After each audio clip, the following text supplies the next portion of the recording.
देवा जी तुहर छुटकी बनीला मना देवा जी।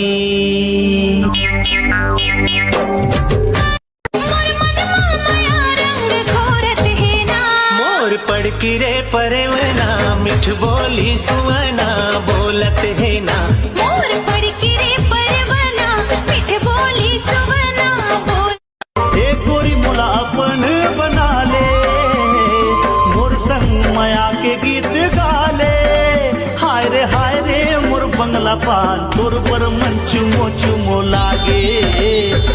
हाय रे छूटे ना होरे सुपारी सरोता नहीं है गा। ये मोरे राजा सरोता नहीं है ना। करे बोलियो बचन के मयरू करे बोलियो बचन के। बोली हा किसमिस काजू है दूर माया मरे का जादू है। तोर माया माबो हा जादू।